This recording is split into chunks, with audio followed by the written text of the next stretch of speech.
The sun glowed over Willow Creek, a quiet suburban neighborhood where the lawns were perfectly trimmed and the mailboxes all looked identical, painted white with brass handles that gleamed in the morning light.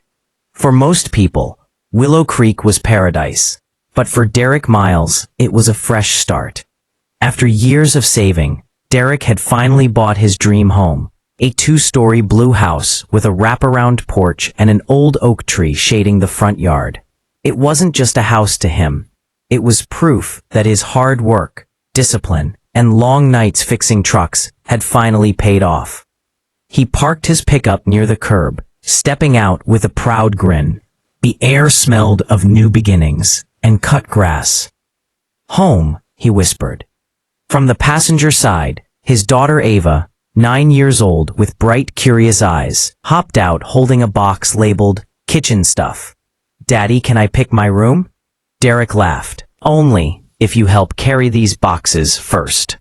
She groaned, but smiled, the kind of smile that made the years of struggle worth it. Across the street, a curtain shifted. Behind it stood Victoria Gaines, president of the Willow Creek Homeowners Association.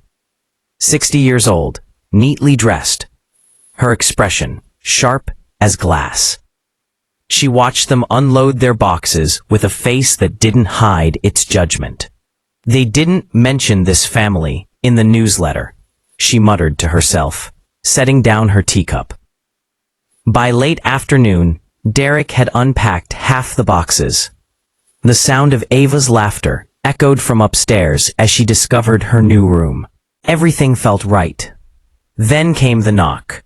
3 slow, precise taps. When Derek opened the door, Victoria stood there, clipboard in hand, smile as tight as a purse string. "Good afternoon," she said in a practiced, polite tone.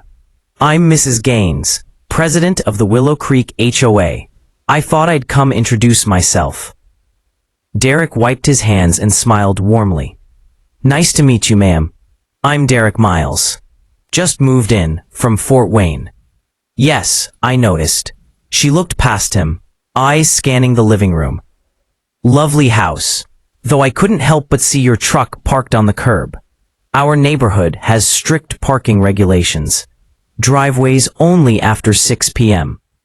He nodded politely. "Didn't know that. I'll move it right away." Her smile didn't reach her eyes. "I appreciate that. We like to maintain a certain standard here." "I understand," he said calmly. She tilted her head. "And your daughter, she'll be attending the local school?" "Yes, ma'am, starting next week." A pause. "We do hope she'll fit in." There was a tone behind her words, not rude enough to challenge, but sharp enough to sting. Derek's jaw tightened slightly. "She will." Victoria gave a thin smile. "Well then, welcome to Willow Creek." She turned and walked away, her heels clicking against the pavement like a warning. That evening, Derek stood on the porch, watching the sunset fade behind the rooftops. For a moment, peace returned. But then, he saw Victoria again, across the street, talking to 2 neighbors. She gestured toward his house as she spoke, her lips moving fast. The neighbors nodded, glancing his way before pretending not to look. He sighed, muttering to himself, "Guess we're the evening topic already." Later, as night settled over the street, Derek and Ava sat on the living room floor, eating takeout pizza surrounded by half-open boxes. "You like it here so far?" he asked. She nodded eagerly. "My room's bigger, and there's a park down the street. Can we go tomorrow?" "Sure thing." "Do you think the neighbors will like us?" she asked suddenly. Derek paused. "Why you ask that?" She shrugged. "That lady who came earlier, she looked mad. Did we do something wrong?" He forced a small smile. "No, baby. Some folks just take time to get used to new people. But don't worry. We'll show them who we are." Ava nodded and leaned her head against his shoulder. Outside, the neighborhood was silent, but from somewhere beyond the streetlights, a camera lens flashed once and disappeared. Once and disappeared, and the next morning, Derek found a note taped to his mailbox. Notice of violation, Willow Creek HOA. Your vehicle was parked on the street overnight, which violates Section 4, Article B of Community Policy. Further violations may result in fines. He frowned, glancing at his driveway. His truck was right where it should be. He looked up and saw Victoria standing near her roses, pretending not to watch him. Derek took a deep breath and walked over. Morning, Mrs. Gaines. I found this on my mailbox. Must be some mistake. My truck's been in the driveway since last night. She smiled sweetly. Oh, that's odd. Maybe someone else reported it. We have an active neighborhood watch. Right, Derek said, forcing calm. Victoria's voice softened but carried a chill. It's nothing personal, Mr. Miles. We simply expect residents to follow our community's values. He met her gaze evenly. I respect rules, ma'am, but respect goes both ways. Her smile faltered just a little.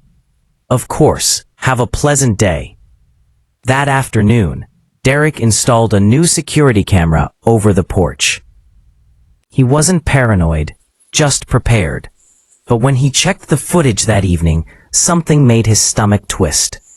At 11:47 p.m., while he and Ava slept, a figure had walked up to his mailbox. The same time, the violation note had appeared. It was blurry, but clear enough to see the outline of a woman in a robe holding a clipboard. The next morning, Derek went to mow his lawn early, music playing low from his phone. Barely 5 minutes passed before Victoria appeared again, walking briskly across the street. Excuse me, she called out. Noise restrictions are in place before 9 a.m.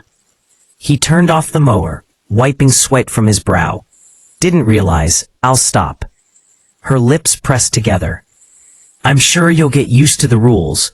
Willow Creek has a certain image to uphold.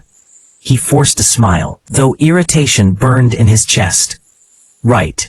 Wouldn't want to ruin the view. Her eyes narrowed, but she said nothing more. Slow, deliberate, watching. Morning broke through thin gray clouds, the kind of light that turned everything pale and uneasy. Derek sat at the kitchen table, staring at his laptop screen. The security footage played in slow motion. A figure in a robe. Clipboard. Midnight. He replayed it again, frame by frame. Each time the silhouette paused by the mailbox, a hand reached forward, taping the violation notice like it was an act of authority. Then the person turned, heading back toward Victoria Gaines' house. Derek exhaled sharply. Got you. He grabbed a flash drive, copied the footage, and pocketed it before heading out. Ava was finishing breakfast, swinging her legs beneath the table. You going to work, Daddy? Just stopping by the HOA office, he said, forcing a calm tone. Won't be long. Can we still go to the park later? He smiled faintly. Wouldn't miss it. The HOA office was a small building, tucked near the neighborhood's entrance. White walls, polished floors, everything smelling faintly of lemon cleaner and control. Behind the counter sat Linda, the HOA secretary, typing briskly on a laptop. Morning, Derek greeted. She looked up, surprised. Oh, Mr. Miles, right? Something wrong with your dues? No, he said, his voice steady. Just wanted to report something. Her smile faltered. Report? He plugged in his flash drive. Someone's been coming to my property at night, leaving fake violation notices. I think you'll recognize the person. Her eyes flicked toward the screen. The footage played, grainy but clear enough. Her fingers froze over the keyboard. Is that? She started. Yeah, Derek said. Your president. Linda swallowed hard. I can't get involved in this. He tilted his head. Meaning, Victoria runs the board. She's been here 15 years, If I speak up, I'll lose my job. Derek leaned closer. Then at least file this, quietly, for the record. Linda hesitated, then nodded. I'll log it under anonymous evidence. That's all I need, he said, standing. But as he left, she called after him, Mr. Miles? He paused. She lowered her voice. You're not the first family she's targeted. You're just the first one who's fighting back. That night, Derek and Ava sat on the porch swing, the air thick with the scent of rain. Ava leaned against him. The kids at the park were nice today, she said. But one of them said his mom told him not to come to our house. Derek's jaw clenched. What did you tell him? I said maybe their moms are wrong. He smiled sadly. Good answer. He glanced at the quiet street. Every light seemed to hide an eye. Every curtain looked like it could blink. Let's head in, he said finally.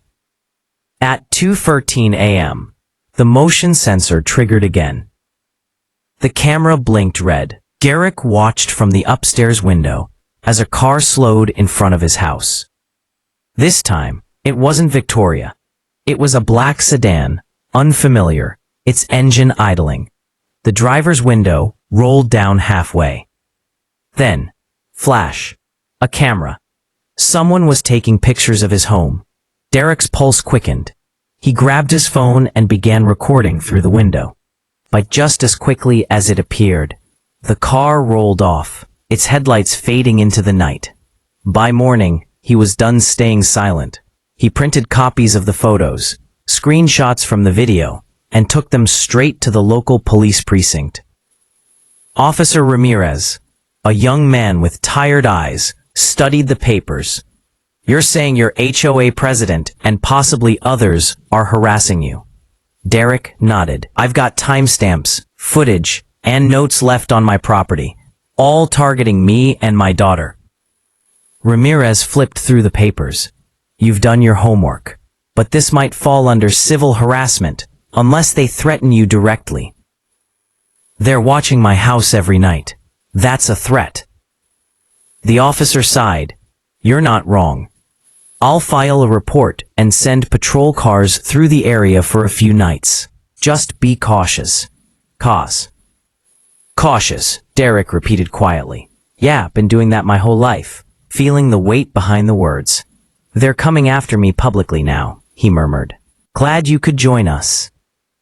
He took a seat near the back. The whispers around him were like static.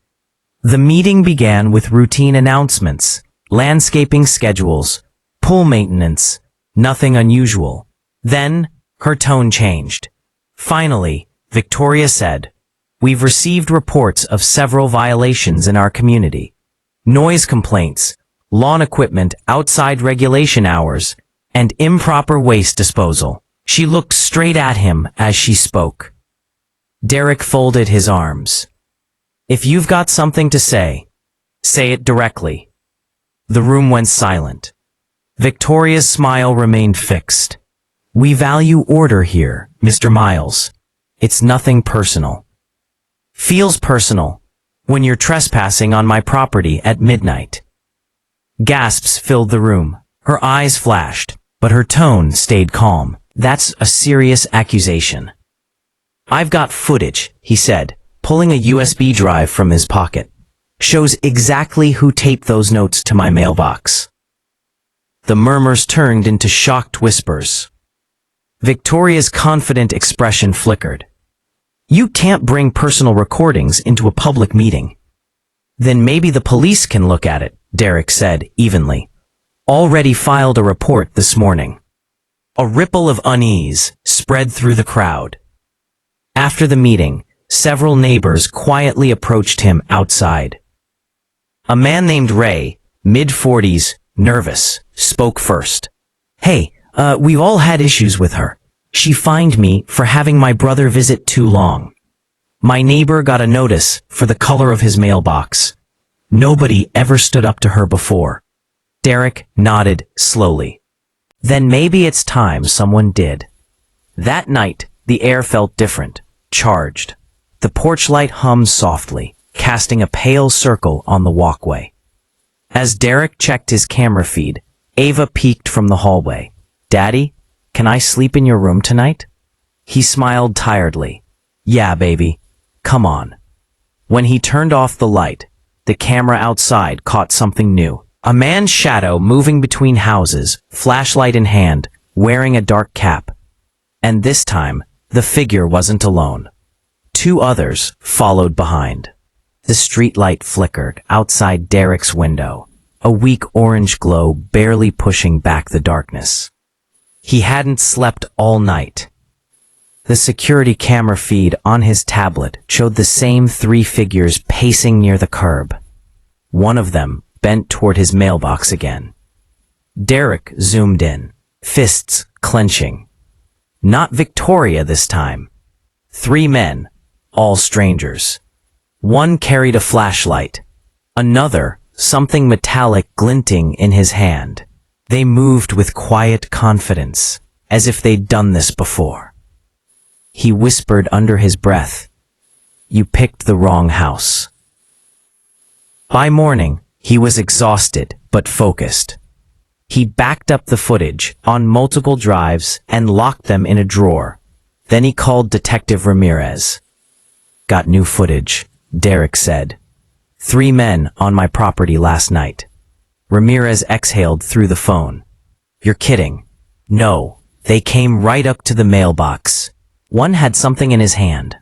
"Stay put," Ramirez said. "We'll send a cruiser tonight. And Derek, don't confront them alone." Derek hung up, staring out the window. He'd heard that warning before, from the army, from friends, from his gut. But sometimes, standing down wasn't an option. That afternoon, he was tightening a loose hinge on the front gate when a voice called from across the street. "Morning, neighbor." It was a man he hadn't seen before, mid-40s, expensive suit, polished shoes that didn't fit the suburban setting. He had a practiced smile, and the kind of posture that screamed authority. "Can I help you?" Derek asked. The man extended a business card. "Name's Richard Hale. I work with the Willow Creek Property Review Board." Derek frowned. "Never heard of that, period. We oversee compliance when HOAs can't handle internal disputes," Hale said smoothly. "Mrs. Gaines mentioned some tension. I'd like to resolve it before things escalate, period." "Escalate?" Derek repeated. "She's the one trespassing on my property, not the other way around." Hale's smile didn't waver. "I'm sure it's just a misunderstanding, but you might consider attending mediation. It's safer than making this public. Period." Ava had already gone to bed. The wind carried the faint rustle of trees, but something about the quiet felt staged. At 1:42 a.m., the motion sensor triggered again. This time, when he checked the camera, the feed went black. He ran downstairs, grabbed his flashlight, and stepped outside. The night was pitch dark except for the porch light. His breath came out in visible clouds. He aimed the flashlight toward the mailbox and froze.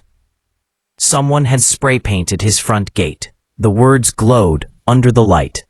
"Get out." The next morning, Ramirez arrived with 2 patrol officers. They took photos, collected evidence, and promised to increase patrols. "I'll pull license plate checks from last night," Ramirez said. "But this wasn't random. Someone wanted to scare you." Derek's voice stayed calm. "They sailed." The detective nodded. "Keep your cameras on. If this Hale guy shows up again, call me directly." By noon, the entire neighborhood was whispering. Victoria stood outside with 2 other board members, pretending to be concerned. "What a terrible act of vandalism," she said loudly as Derek passed. "I hope the police don't think you did it for attention." He stopped, turning to face her. "You've got a strange idea of neighborly concern." Her smile stayed frozen. "I just mean, sometimes people invite drama. It's cultural, you know?" The words hit harder than she realized. Derek's jaw flexed. Careful, Mrs. Gaines.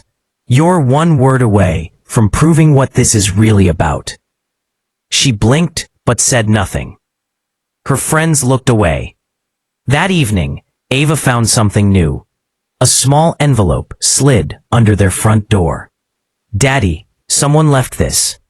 He opened it carefully. Inside was a printed photo, grainy, black and white, of him sitting on the porch last night, flashlight in hand. Beneath it, typed in bold, "Stop pushing back." Derek's stomach twisted. Whoever was behind this wasn't just harassing him, they were watching his every move. He called Ramirez again. They're escalating. Photos now. Notes. Someone's watching from close range. Ramirez cursed under his breath. This is organized, Derek. Could be a private intimidation group. Some HOAs hire them to handle stubborn residents quietly. You mean mercenaries for property disputes. The detective didn't answer directly. Keep your daughter close. Don't engage them. That night, Derek loaded the old handgun he'd kept locked since leaving the military. He hoped he'd never need it again. But hope didn't stop fear. Only action did. He checked every lock, every camera angle. Outside, wind rustled through the trees like whispers. Then came the sound, a dull clang near the side gate. He stepped out, gun at his side. The flashlight beam cut through the dark, illuminating footprints in the wet soil. Large, heavy, fresh. "Who's there?" he called out. Silence. Then a low voice answered from somewhere beyond the fence. "We warned you." Before he could react, a brick shattered the front window. Ava screamed upstairs. Derek ran inside, heart pounding, scooping her into his arms. "It's okay, baby. We're safe. We're safe." He sat at his desk, staring at the spray-painted gate. They wanted him gone. The rain had started again, soft at first, tapping against the windows of the blue house like a warning that never came too late. Derek Miles sat at the dining table, laptop open, security feeds looping silently. The night before still echoed in his mind. The voice beyond the fence, the brick shattering the window, Ava's frightened cry. He rubbed his face, exhaustion heavy in his bones. Then his phone buzzed. Caller ID, D. Ross, private line. He answered. "Ross." "Yeah, brother," a familiar deep voice said. "Got your message. Sounds like you've stepped into something ugly." Derek exhaled. "You could say that. Text me your address. I'll be there before dark." By the time the sun dipped behind the trees, a black SUV pulled into the driveway. A tall man stepped out, bald, solid build. Ex-military confidence in every movement. David Ross, Derek's old army friend and squad mate. He grinned faintly. "You look like hell." Derek smirked. "Good to see you too." They shook hands, the kind of grip that said, "I've got your back." Inside, Ross scanned the house like it was a tactical zone. "You got cameras, perimeter sensors, motion alerts. Not bad, but whoever's doing this knows how to avoid being seen." "They're pros," Derek said, "and they're working for the HOA, or something behind it." Ross raised an eyebrow. "You think Victoria's running a private intimidation op?" "That's a stretch." Derek slid a folder across the table. Printed photos, timestamps, license plates, and the card from Richard Hale. Ross studied it. Gold W. No contact info. That's not HOA. That's a shell org. "I thought so too," Derek said. "And they've got reach. Cops hesitate to touch it." Ross leaned back, whistling low. "Man, when you said you were buying a house, I didn't think you were buying a war zone. Period. That night, Ross installed a small wireless detector on the windows. "They've planted something," he muttered. "Every time I hear anonymous harassment, there's always a bug somewhere." After 15 minutes of sweeping the rooms, his device beeped faintly near the hallway vent. He unscrewed the cover and pulled out a small black microphone, no larger than a coin. Derek stared at it, disbelief turning into rage. "They're listening to us?" Ross nodded. "Every word. You were right. This isn't just about HOA drama. This is surveillance." He pocketed the device. "We're gonna play them back their own game." The next morning, Derek acted normal. Mowed the lawn. Waved at Victoria as she pretended to prune her roses. She smiled politely, though her eyes flickered toward Ross's SUV parked out front. "New friend?" she called across the street. Derek smiled. "Just an old colleague. Thought I'd show him what a peaceful neighborhood looks like." Her lips curved slightly. "I hope he enjoys his stay. We like things quiet here." "Don't worry," Derek said. "We're listening closely." She blinked, just enough to reveal a flicker of unease, then turned away. Later inside, Ross set up a hidden camera near the porch light. "If they come again, we'll catch faces, not shadows," he said. Derek nodded. "They'll come." "How do you know?" "Because they always do.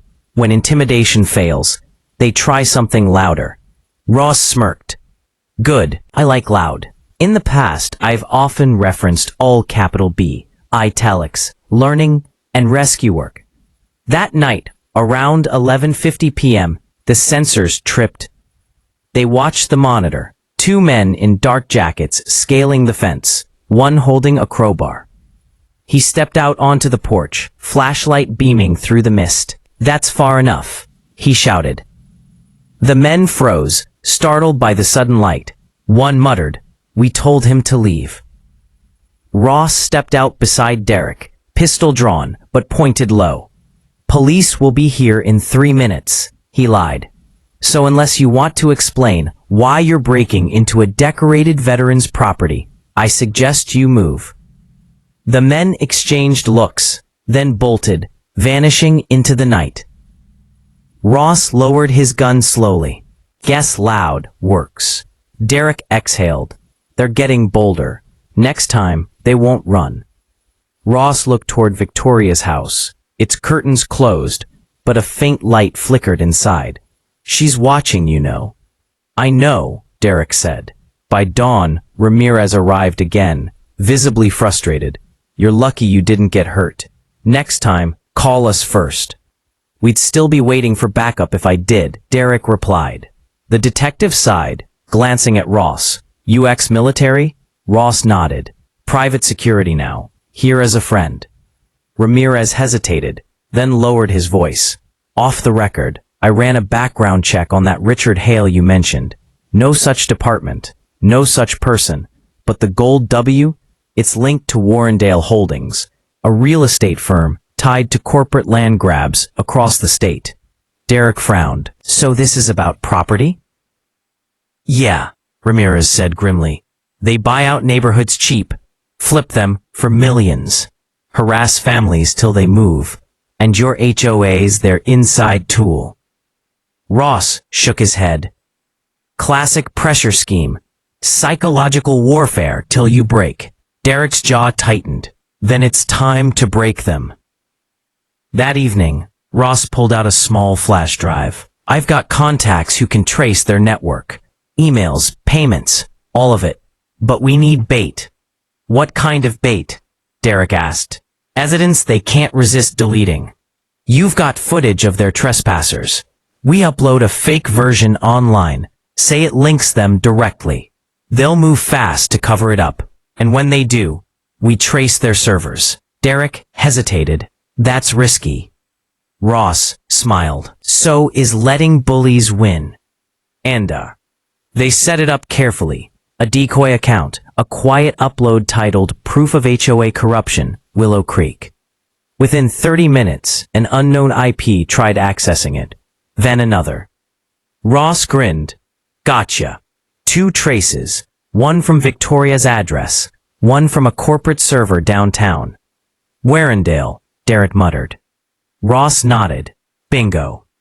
And, The next day, Victoria approached again. Too calm. I hear you've been spreading rumors, she said sweetly. Derek met her gaze. No rumors, just truth. Her mask slipped for a second. You have no idea who you're dealing with. Trust me. Neither do they, Derek said quietly, because I'm not leaving. Victoria stepped closer. You're making enemies who don't forgive. He smiled faintly. I've faced worse. That's why she's scared. Derek looked out over the neighborhood, the perfect lawns, the silent streets, the illusion of peace. They built this place on lies, he said. I'm just tearing off the paint. Ross smirked. Then let's finish the job.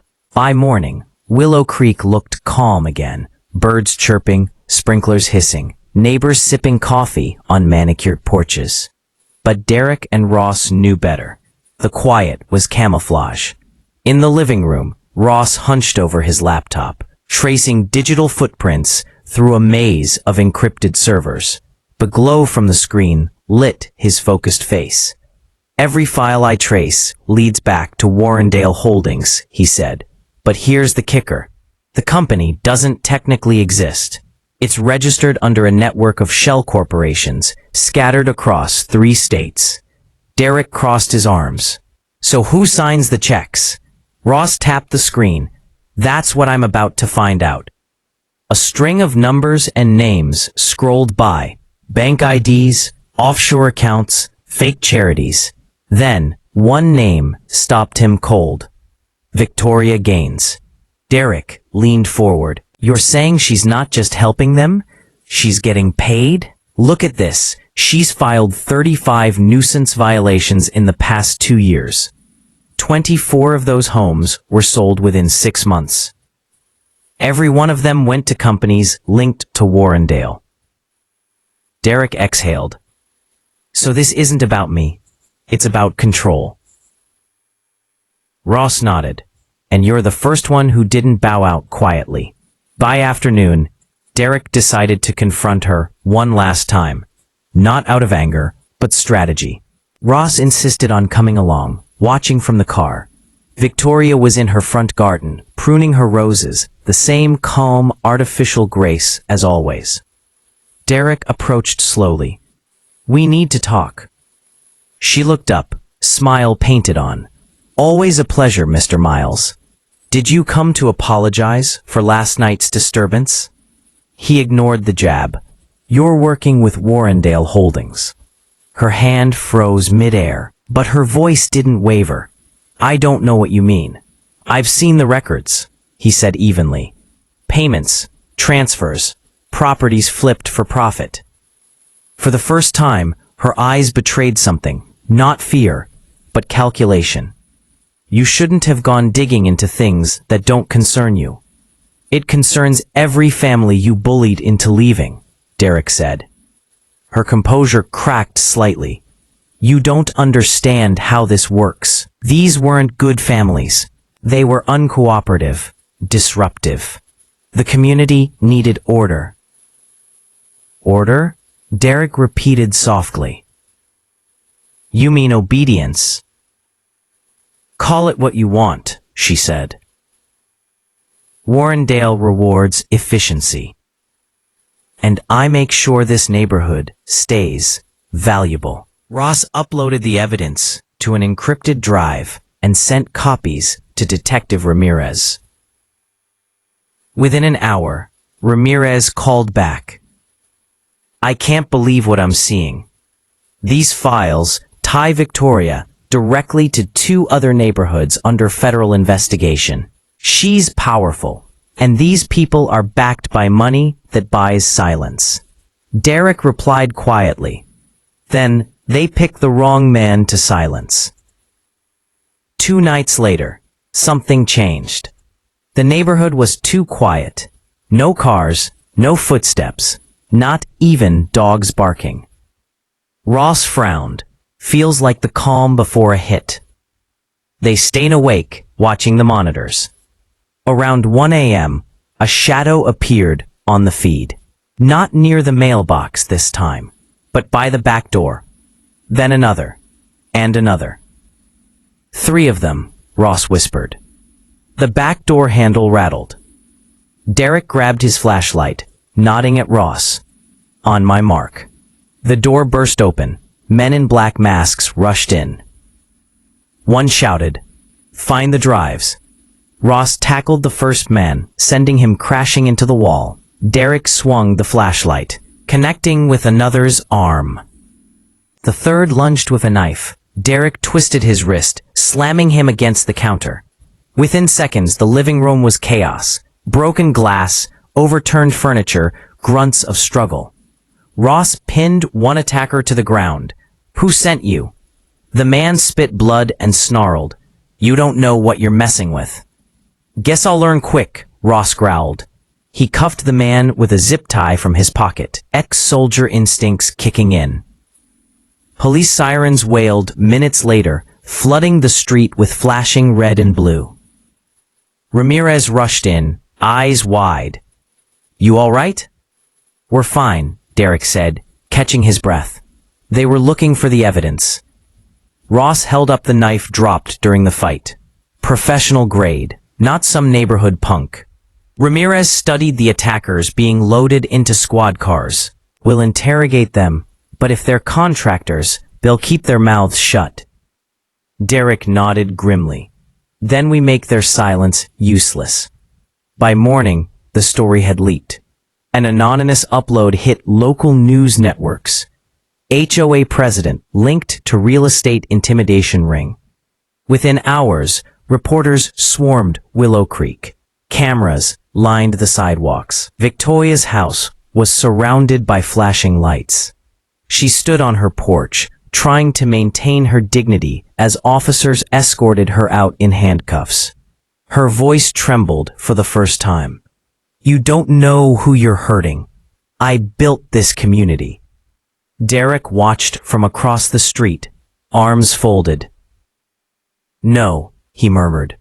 "You poisoned it." That evening, Ross and Derek sat on the porch steps as rain began to fall again, washing away the spray paint still faintly visible on the gate. Ross chuckled quietly. "You realize what you just did? You took down a corporate operation with a lawnmower and a home camera." Derek smirked. "Guess all those years fixing engines paid off." Ross raised his cup. "To stubborn men and broken systems." Derek lifted his in return. "And to good friends who still answer the call." But even as they laughed, something in Derek's chest stayed heavy. Ava ran out, barefoot in the drizzle, holding her favorite stuffed bear. "Daddy, the TV said you're a hero." He smiled and hugged her. "Nah, baby, I just told the truth loud enough for people to hear it." She looked up, eyes wide. "Can we stay here now? For good?" He glanced at the rain, at the quiet street, at the once hostile neighbors, now waving hesitantly from their porches. "Yeah," he said softly. "We're home." Later that night, Ross packed up his gear. "I'll head out in the morning," he said. "You've got peace again." Derek nodded. "Thanks for helping me keep it." Ross clapped his shoulder. "You didn't need my help, brother. You just needed someone to remind you who you are."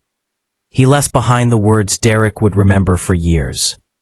Justice doesn't live in courtrooms.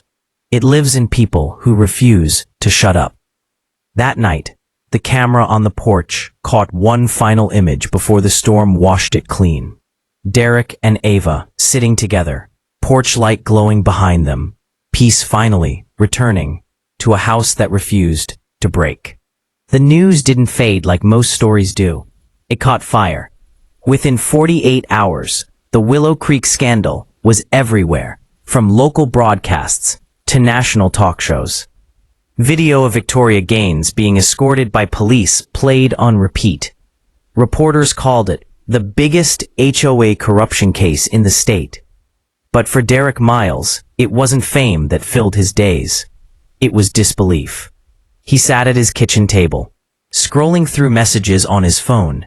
Dozens of them, strangers, neighbors, even families from other towns. We had the same problem in our neighborhood. Thank you for speaking up. We were too scared to. They tried the same thing with us. You gave us courage. Ava ran up, waving her tablet. Daddy, look, they're talking about you on the news.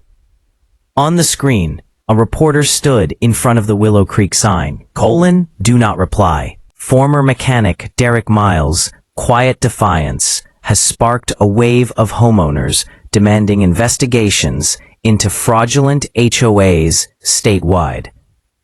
He turned the volume down, smiling faintly. Guess we started something bigger than our street. Ava giggled. You're famous. He kissed her forehead. I'm just stubborn, that's all. Outside, the neighborhood looked different now. People waved when Derek passed. The same faces that once avoided eye contact now greeted him with open hands and quiet apologies. Mr. Kelly from next door walked over one morning, hat in hand. I owe you an apology, son. I saw what they were doing to you. I just didn't have the guts to speak up. Derek shook his hand firmly. You're speaking up now. That's what matters. Mrs. Henderson followed, clutching a pie. I baked this for you and Ava. I can't imagine what you went through. Ava's eyes lit up. Apple? Mrs. Henderson smiled. Of course. Derek chuckled. You're forgiven. For the first time, Willow Creek felt alive. Not just clean and quiet, but human. That afternoon, Detective Ramirez showed up, still in his wrinkled suit and tired eyes, but wearing a new smile. You did good, Miles, he said, dropping a folder on the table. What's this? Official report. Victoria's flipping on her partners. Turns out Warrendale Holdings has fingers in 6 other counties. The FBI's taking over now. Derek leaned back. FBI? That big, huh? Bigger than either of us thought, Ramirez said. They were laundering money through HOA fines, flipping properties through fake shell companies, and intimidating homeowners who stood in the way. Ross, who'd stopped by to check in, let out a low whistle. So the whole system was rigged. Ramirez nodded. And you broke it. Derek shook his head. No, we just pushed back. Ramirez smiled. Sometimes that's how revolutions start. That night, Ross and Derek sat on the porch again. The air smelled like wet grass after rain. The porch light glowed warm against the deep blue sky. You ever think it would end like this? Ross asked. Derek chuckled softly. I didn't think it'd end at all. Ross sipped his coffee. FBI's gonna turn this place into a case study. You realize that, right? How one homeowner took down a corporate machine. Derek shook his head. They can call it whatever they want. I just wanted my kids safe. Ross looked at him for a moment. You know, most people don't stand up. Not because they can't, because they think it won't matter. Derek glanced toward Ava's window, where soft light still glowed behind her curtains. I had one person to matter for. That was enough. Days later, the FBI trucks arrived. Plain white vans, agents in suits carrying boxes out of Victoria's old house. Hard drives, documents, ledgers, proof of everything she'd tried to bury. Reporters lined the sidewalks. The once silent neighborhood had become a spectacle. One reporter spotted Derek on his porch and called out, Mr. Miles, can we get a comment? He shook his head politely. The only thing I'll say is, don't let fear rent space in your life. You'll never get it back. The cameras caught that line, and by evening, it was trending. Weeks passed. Victoria's arrest led to indictments across multiple counties. Warrendale Holdings was exposed as a multi-million-dollar real estate manipulation ring. HOA board members in other towns were questioned, resigning one by one. Derek watched it all from the comfort of his porch, his old life slowly returning to normal. Then came a knock at the door. A woman in a navy jacket stood there, badge around her neck. "Mr. Miles? Agent Parker, FBI." He nodded cautiously. "Can I help you?" "Actually, you already did," she said, smiling. "Your evidence helped us build the case. I wanted to personally thank you. And, if you're willing, we'd like to use your story in our training for fraud and intimidation cases." Derek blinked. "Training?" She nodded. "Real stories help remind us that corruption doesn't always wear a badge or a suit. Sometimes it wears a neighborhood smile." He thought for a moment, then smiled. "You tell them the truth, Agent Parker. People don't fight because they're fearless. They fight because they're tired of being scared." Later that night, Derek and Ava drove out of town for ice cream. Something simple, something peaceful. The city lights faded behind them as they drove through open fields. Ava leaned her head on his shoulder. "Daddy, are the bad people gone?" He smiled faintly. "Some of them, but there'll always be more somewhere." "Then what do we do?" she asked. He looked at her reflection in the windshield. Curious, brave, the same spark he used to have as a kid. "We keep living," he said softly. "And when the next one shows up, we stand again."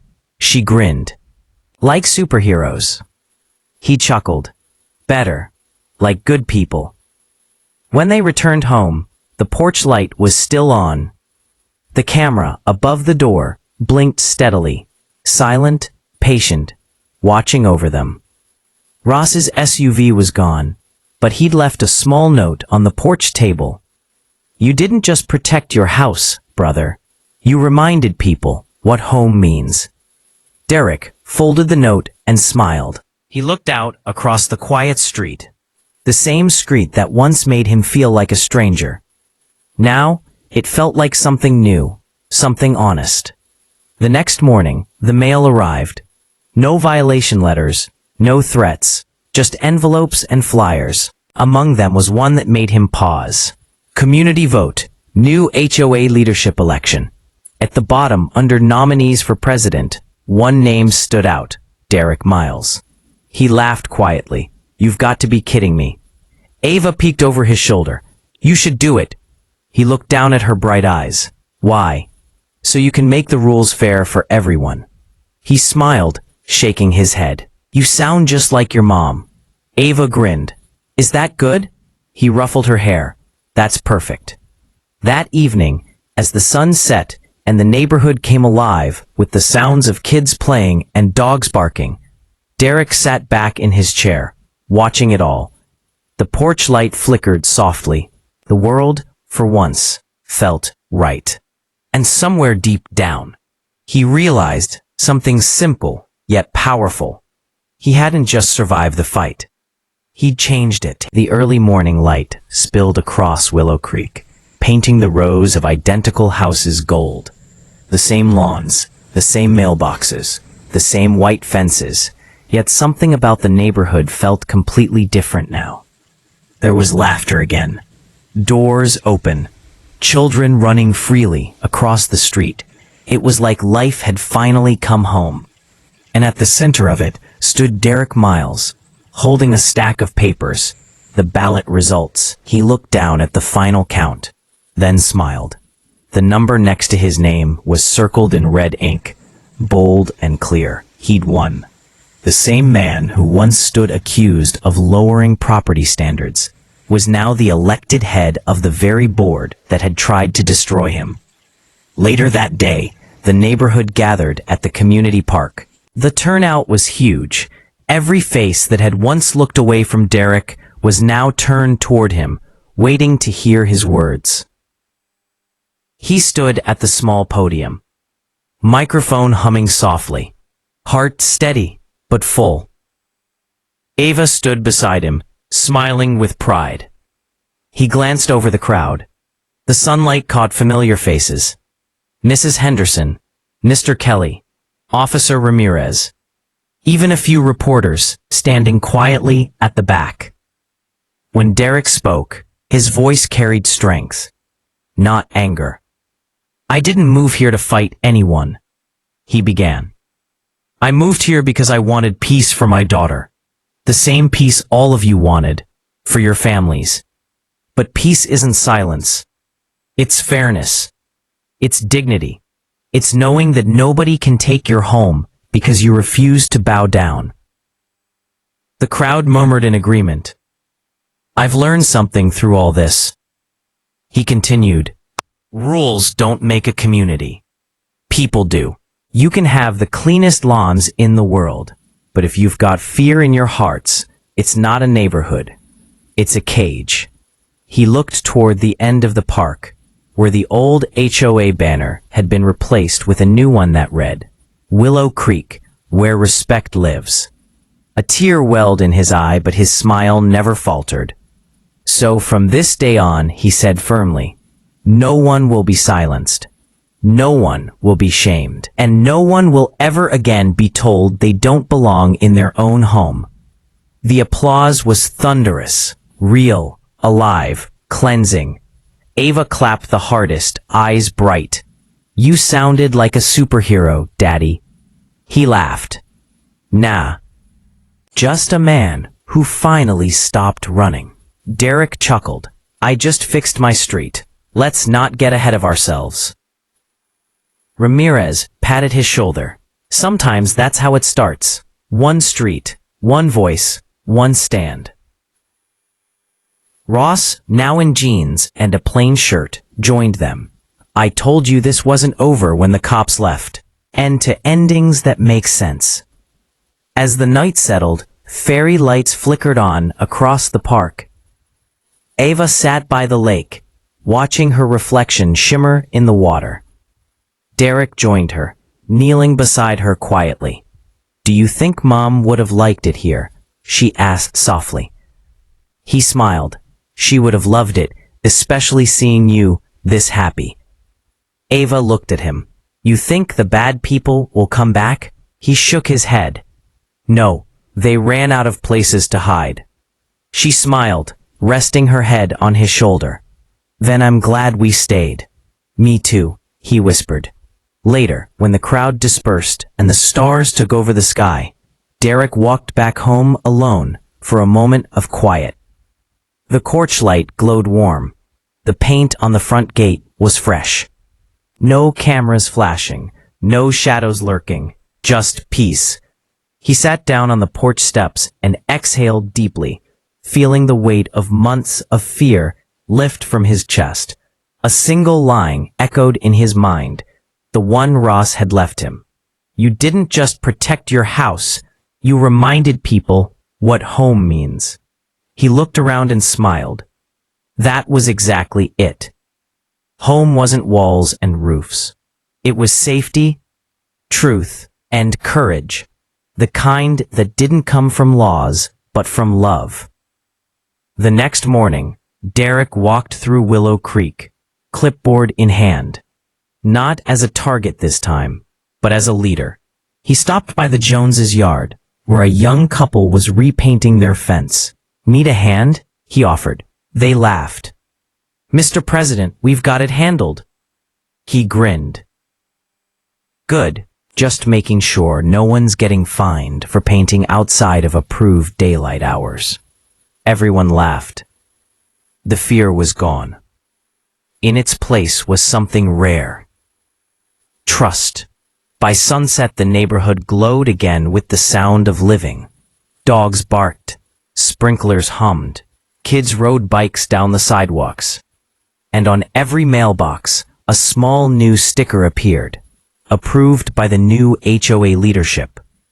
"We belong here." Derek stood back, watching the streetlights flicker on one by one. For the first time since moving in, he didn't feel like a visitor. He felt like a chapter in a story that would keep going long after him. That night, Ava came out in her pajamas, holding 2 mugs of cocoa. "You forgot your victory drink," she said, handing him one. He chuckled. "You mean the We Survived Willow Creek special?" She giggled. Yeah, that one. They sat together under the porch light, the night breeze gentle around them. Daddy? She asked. Yeah, baby. You think people will remember what you did? He thought for a moment, then smiled softly. I hope they remember what we did. Us? He nodded. Because I couldn't have done any of it without you believing in me. Ava grinned. Always. As the screen faded to black, the camera lingered on the Miles house, quiet, strong, and free. The porch light glowed brighter than ever, casting a halo of warmth across the night. And for once, in the heart of Willow Creek, peace wasn't just a dream. It was home. If you've watched until now, remember, courage doesn't always roar. Sometimes, it's just the voice that says, not this time. If you believe in justice, in hope, and in never backing down, like, share, and subscribe for more stories where truth stands tall.